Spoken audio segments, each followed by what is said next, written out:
So good morning बच्चों। अभी हम पिछली क्लास में हमने डिफरेंट मेथड्स पढ़ी कि कैसे सीरीज़ क्या होती हैं, ठीक है, किस तरीके से हम डेटास को देखते हैं, कलेक्ट करते हैं।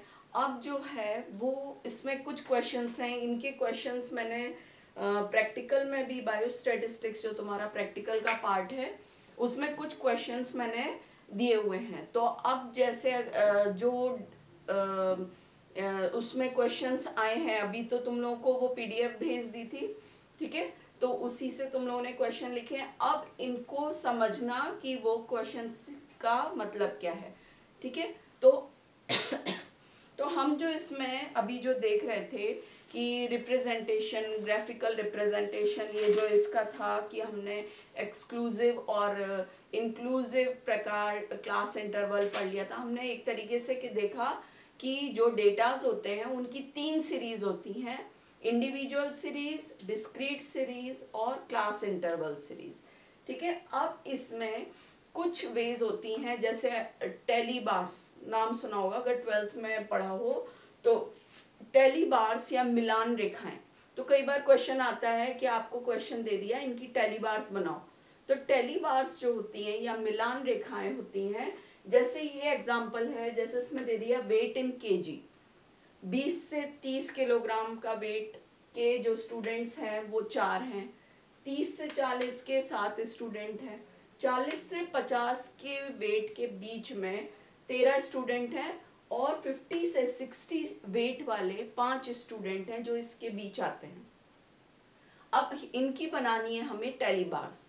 टेली बार्स बनाने के लिए जैसे 4 है, जनरली क्या होता है टेली बार्स में 1 2 3 4, 4 तो खड़ी लाइनें होती हैं और एक उसको कट करती है, मतलब 5th लाइन।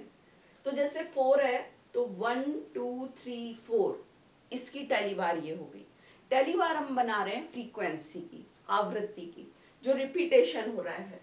अब जैसे 7 है तो 1 2 3 4 5 6 7, सिंपल है। 13 है तो 1 2 3 4 5 6 7 8 9 10 11 12 13, ठीक है। 5 है तो 1 2 3 4 5। तो सिंपल टेली बार्स बनाने की प्रोसेस ये है, ठीक है। तो अगर कभी एग्जाम्पल में एग्जाम में आता है, प्रैक्टिकल में या थ्योरी में, तो आपको टेली बार्स ये होती हैं, ठीक है। अब कई बार ओपन एंड क्लासेस, ठीक है, ओपन मतलब खुला, खुले सिरे वाली क्लासेस। तो इसमें जैसे क्या होता है, जो सबसे पहली क्लास होती है वो ओपन होती है, ओपन एंड मतलब दोनों एंड्स ओपन होते हैं। जैसे इसमें दे दिया बिलो 20 के नीचे कितने स्टूडेंट हैं, 4। फिर हम ले आए 20 से 30 के बीच इतने, 30 से 40 40 50, और लास्ट में हमने लिख दिया 60 के ऊपर वाले कितने बच्चे हैं। अब वो 100 भी हो सकता है, वेट 120 भी हो सकता है। इधर 20 के नीचे जितने हैं, तो ऊपरी और निचली और ऊपरी सीमा दोनों जो एंड्स हैं वो ओपन होते हैं, आप उसमें डेटा एंटर कर सकते हो। तो ये कहलाती हैं ओपन एंड क्लासेस, ठीक है। तो ये इस तरह से ओपन एंड क्लासेस है। अब जो हमें पढ़ना है वो है कि आपको ग्राफिकल रिप्रेजेंटेशन ऑफ डेटा, या हम कहते हैं इसमें इसी के बेस पर एक क्यूमुलेटिव सीरीज और है, क्यूमुलेटिव फ्रीक्वेंसी, या हम इसको कहते हैं CF, संचयी आवृत्ति, ठीक है। अगर आपको किसी कोई आपको क्वेश्चन दिया है और उसमें लिखा है कि भाई संचयी आवृत्ति पता करिए इसकी, क्यूमुलेटिव फ्रीक्वेंसी, उसके लिए आपको क्या होगा, जो दिया होगा वो होगा क्लास दी हुई होगी, 20 से 30, 30 से 40, कोई भी इस टाइप से क्लास दी हुई होगी, उसकी फ्रीक्वेंसी दी हुई होगी, आवृत्ति, ठीक है कि वो कितने टाइम रिपीट हो रहा है। अब इसकी आपको क्यूमुलेटिव फ्रीक्वेंसी बनानी है, संचयी आवृत्ति। तो क्यूमुलेटिव फ्रीक्वेंसी का एक कॉलम बनाओगे आप, और कैसे करेंगे हम इसको, फर्स्ट तो हो गया 4, नेक्स्ट हो गया 4 + 3, कितना हो गया 7, अब लेंगे हम 4 + 3 + 13, 4 + 3 + 13 कितना हो गया ये, 7 + 13 20, ठीक है। फिर 4 + 3 + 13, 4 + 3 + 13 + 9 29, ठीक है। और लास्ट वाला जो है उसमें आप इन सब को ऐड कर दोगे, 4 + 3 + 13 + 9 + 5, ठीक है, 29 34। तो CF क्यूमुलेटिव फ्रीक्वेंसी क्या हो गई, 34, ठीक है। तो ये क्यूमुलेटिव फ्रीक्वेंसी निकालने का तरीका, फर्स्ट को सेकंड में ऐड कर देंगे, सेकंड को थर्ड में, फर्स्ट सेकंड थर्ड, फिर फर्स्ट सेकंड थर्ड फोर्थ उनको ऐड किया, फिर first second third fourth fifth, सब फ्रीक्वेंसी को ऐड कर देंगे, ठीक है। तो इस तरह से ये क्यूमुलेटिव फ्रीक्वेंसी निकालने के, तो ये कुछ क्वेश्चंस हैं जिनमें आपको कहा जा सकता है टेली बार्स बनाइए या क्यूमुलेटिव फ्रीक्वेंसी ज्ञात करिए। तो इस तरह से आपको ये पता होना चाहिए कि क्यूमुलेटिव फ्रीक्वेंसी और ये क्या होते हैं, ठीक है। अब जो है वो नेक्स्ट है प्रेजेंटेशन ऑफ डेटा, या जो हम समंक हैं उनको हम प्रस्तुतिकरण कैसे कर रहे हैं, ठीक है। तो प्रेजेंटेशन ऑफ डेटा जो है ये हम किस पे डिपेंड करता है, ये आपके 5 टाइप से आप डिफाइन कर सकते हो। एक होते हैं 1 डायमेंशनल, जिसमें या तो हाइट देखते हैं, कोई भी एक चीज लेते हैं, हाइट हुई, विड्थ हुई, लंबाई हुई, ये सब लेते हैं, एक ही डायमेंशन जब देखा जाता है।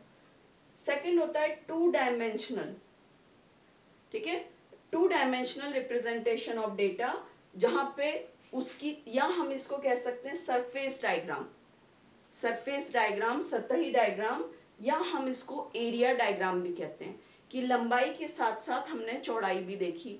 दो चीजों को हम सरफेस, पूरा का पूरा एरिया को जब देख रहे हैं, ठीक है, तो ये 2 डायमेंशनल डायग्राम होते हैं। तीसरा है 3 डायमेंशनल डायग्राम, ठीक है, जब हम 3 वेज में लेते हैं। वियना डायग्राम, वियना मेथड जो होती है, जैसे हम कहते हैं होर्डिंग्स हैं, या आपको कोई प्रेजेंटेशन दिखा रहे हैं, वो पिक्चर्स के बेस पे दिखा रहे हैं, उसमें फोटोग्राफ दिखा रहे हैं, पिक्चर बनी हुई है, और उनके बेस पे आपको अगर कोई चीज समझाया जा रहा है डायग्राम के बेस पे, तो वो कहलाते हैं वियना डायग्राम और पिक्चर डायग्राम, ठीक है, या पिक्टोग्राम भी कहते हैं। और लास्ट है ग्राफ्स या रेखा चित्र।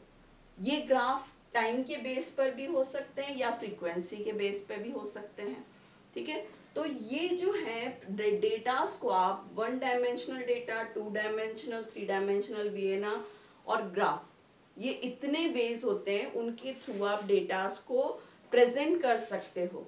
जैसे हम 1 डायमेंशनल में, अगर इसमें जो डिफरेंट मेथड्स होती हैं, उसमें लाइन डायग्राम होते हैं, बार डायग्राम, दंड चित्र और पिरामिड, ठीक है।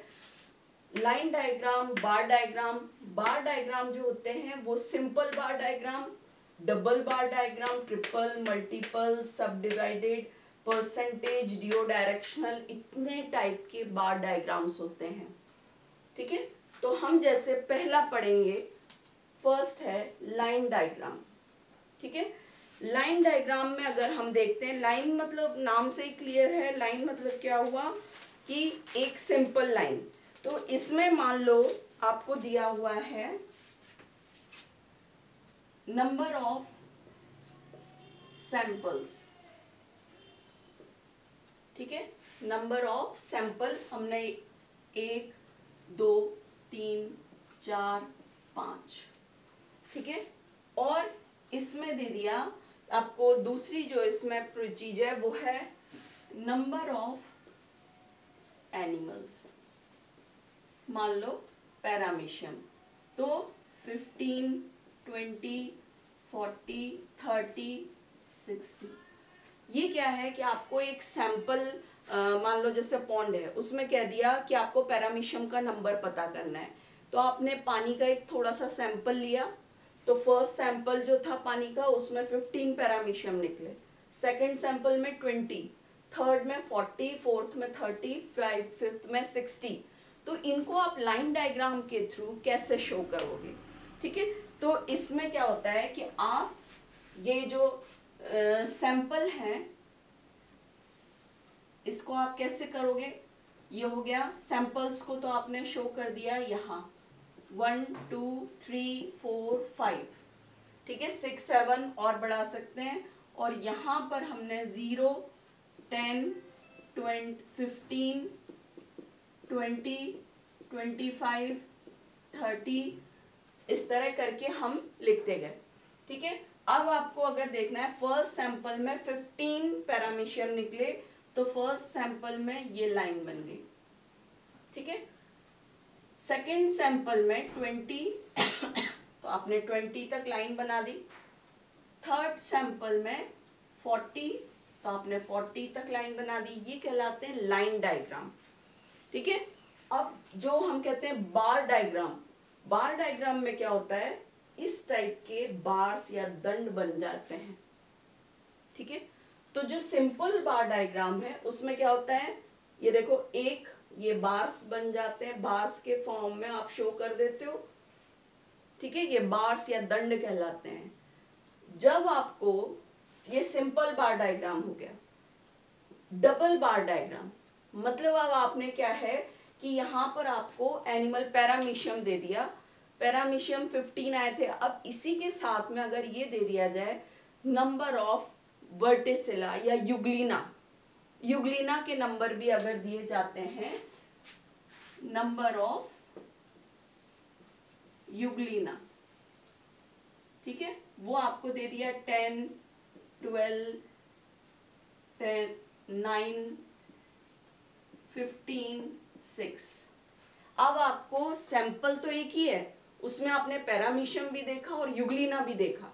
तो दो चीजों को जब आप शो कर रहे हो तो आप क्या करोगे, एक बार डायग्राम तो शो कर देगा पैरामीशियम को और उसी के साथ दूसरा पहले में कितना है 10, तो यहां पर 10 और इसको आप कैसे शो कर दोगे, ऐसे क्रॉस कर दोगे। तो नीचे लिखोगे जो सिंपल वाला है वो है पैरामीशियम और जिसमें लाइंस हैं वो है युग्लिना। ठीक है, तो डबल बार डायग्राम जो होते हैं उसमें आप दो चीजें, दो एस्पेक्ट्स देखोगे। ट्रिपल बार डायग्राम में तीन एस्पेक्ट्स देखेंगे, तीन चीजें आ जाएंगी। तीसरा और एनिमल ले लो। ठीक है, तो फर्स्ट सैंपल में आपने तीन एनिमल्स आइडेंटिफाई कर लिए और तीनों को आप प्लॉट कर दोगे। तीसरा मान लो निकला वर्टिसिला, वो 18 थे, इसको आप डॉट से शो कर दो। ठीक है, तो क्या हुआ, यहां पर आप ऐसे करके लिख दो कि ये वर्टिसिला इतने निकले। ठीक है, मल्टीपल में क्या होता है, 3 से ज्यादा हो सकते हैं। आप एक और एनिमल कोई ले लो तो उसको आप यहां पर वो मान लो 25 निकले। ठीक है, तो यहां पर आप इसको आप इस टाइप से क्रॉस कर लो। ठीक है, तो ये क्या हो जाएंगे, यहां पर आप इसको लिख दो कि अदर माइक्रो ऑर्गेनिज्म जो और कोई मिले हैं वो कितने थे। तो एक तरीके से आपने फर्स्ट सैंपल में ही 3-4 चीजों को जो रिप्रेजेंट कर दिया। तो ये कहलाता है मल्टीपल बार डायग्राम। पर इस तरह क्या होगा कि आपको बहुत सारे आप बार डायग्राम हो, इस तरह कितना बड़ा डायग्राम बन जाएगा। इसको हम सिंप्लीफाई कर सकते हैं सब डिवाइडेड बार डायग्राम के थ्रू। सब डिवाइडेड बार डायग्राम कैसे,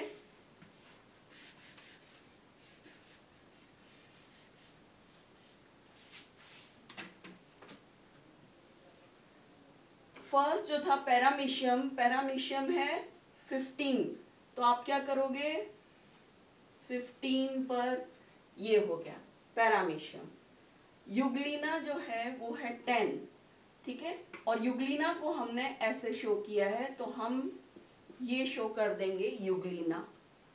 पहला हो गया पैरामीशियम, फिर युग्लिना। ठीक है, और इसी में जो थर्ड था हमारा वर्टिसिला वो मान लो 20 है, तो हम इसको, ये हो गया वर्टिसिला।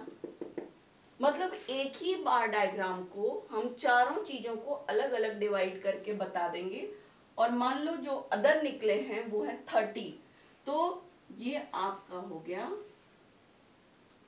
30। तो ये वाली जो रेंज है वो तो सबसे ज्यादा हो गई, ये दूसरी, ये तीसरी और ये चौथी। तो आपने एक ही बार को डिवाइड कर दिया, तो वो जो इतना ज्यादा हौच पौच हो रहा था वो एक ही बार डायग्राम में आ गया।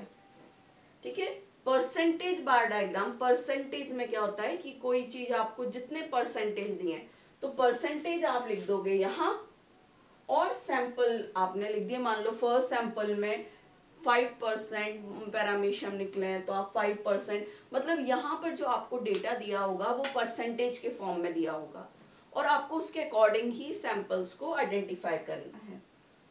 ड्यू डायरेक्शनल, ड्यू मतलब दो डायरेक्शन में। इसमें क्या होता है कि इस डायरेक्शन में तो आप बताते हो, कई बार हमने कोई चीज हमें देखना होता है नेटेलिटी और मोर्टेलिटी, जन्म दर और मृत्यु दर। तो इस लाइन के ऊपर तो हम जन्म दर बता देते हैं और इस लाइन के नीचे मृत्यु दर। ठीक है, तो अगर हमने कोई, हमें देखा है कि मान लो पैरामीशियम की जन्म दर 15 थी, तो हमने शो कर दिया ये किस ईयर में, किस डे पे, मान लो सेकंड डे पे। ठीक है, थर्ड डे पर उनकी मृत्यु दर थी, इसमें आप ऐसे करके बनाते हो 10, 20, 30, 40।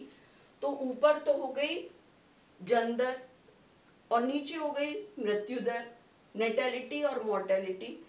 तो जन्म दर को ऊपर, मृत्यु दर को नीचे, इस तरह से आपको दोनों डेटा दिए होंगे। तो ये ड्यू डायरेक्शनल हो गया, एक ऊपर और एक नीचे। ठीक है, तो ये डिफरेंट टाइप के बार डायग्राम्स हैं जिनको आपको ये बुक में दिए हुए हैं। तो इसके ऊपर एक फुल क्वेश्चन भी आता है, ग्राफिकल प्रेजेंटेशन ऑफ डेटा। तो इन सब के बारे में आपको बताना होगा। ठीक है, तीसरा है पिरामिड। पिरामिड तो पता ही है सबसे, इसमें क्या होता है, जनसंख्या या पॉपुलेशन को जब शो करते हैं तो पिरामिड डायग्राम्स होते हैं। तो इसके लिए क्या करेंगे,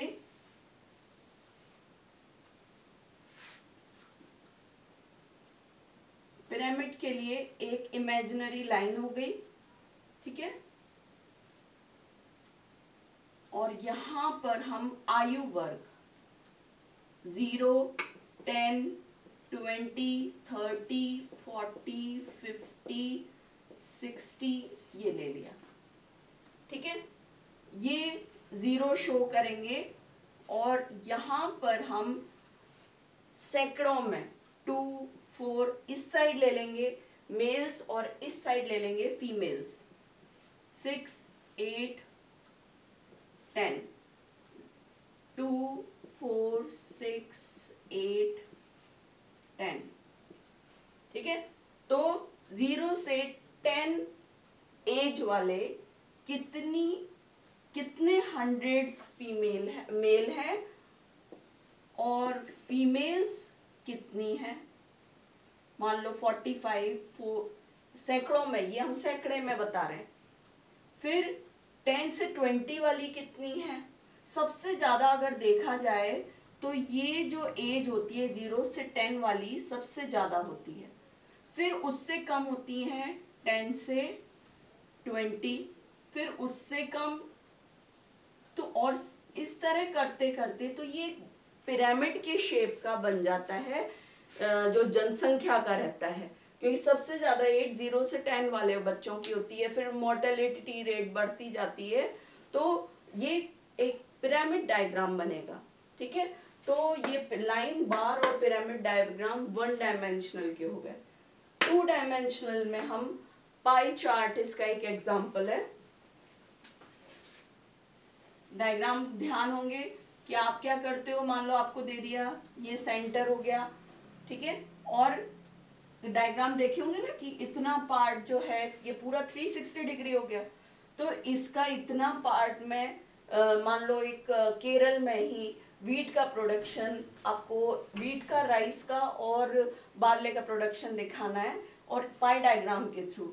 तो वीट, राइस और बार्ले, तो आपने एक डायग्राम, ये जो होते हैं इसमें आप सरफेस डायग्राम आप ले रहे हो, उनका 2 डायमेंशनल ले रहे हैं, ठीक है। तो ये जो है 2 डायमेंशनल बार डायग्राम्स होते हैं। इसी तरह आप 3 डायमेंशनल में भी काम कर सकते हो। 3 डायमेंशनल जो रहते हैं उसमें लेंथ, विड्थ और गहराई भी लेते हैं, ठीक है। बट इसमें तुम लोगों को ज्यादा इसके बारे में डिटेल नहीं पढ़ना है, मेन जो है वो बार डायग्राम है, ठीक है। पिक्टोग्राम में पता ही है, पिक्टोग्राम में या वियना में कि आप कोई पिक्चर्स के बेस पर, मान लो आपने इस तरह से ये इसको आपने शो कर दिया 10 पीपल्स, ठीक है। या कई बार देखा होगा कि उनका डायग्राम के बेस पर उसके नंबर लिख देते हैं कि एक डायग्राम शो कर रहा है 5 लोगों को या एक डायग्राम शो कर रहा है 100 लोगों को। तो डायग्राम के थ्रू जब आप अपना डेटा प्रेजेंट करते हो तो वो वियना मेथड कहलाती है। और ग्राफ तो पता ही है, हम ग्राफ बनाते हैं ना जिसमें एक्स एक्सिस वाई एक्सिस होती है और आप काउंट करके उसमें जो कॉलम्स, जो आप उसमें कॉलम्स होते हैं उनको काउंट करते हो, तो जो ग्राफ बनाएंगे वो इस मेथड में होगा, ठीक है। ग्राफ मेथड पता ही है, ऊपर ये इस टाइप से एक्स एक्सिस वाई एक्सिस, ठीक है, ये प्लस प्लस, ये प्लस माइनस, ये माइनस माइनस और माइनस प्लस, इस तरह रहते हैं। और आप उसको एक्स एक्सिस या वाई एक्सिस, तो जो ग्राफ है उस पर जब अपने डेटा को रिप्रेजेंट करते हो तो ग्राफिकल रिप्रेजेंटेशन। तो ये सब प्रेजेंटेशन ऑफ डेटा में इतने पार्ट्स पढ़ने हैं, ठीक है। नेक्स्ट क्लास में हम मीन मीडियन मोड पढ़ेंगे।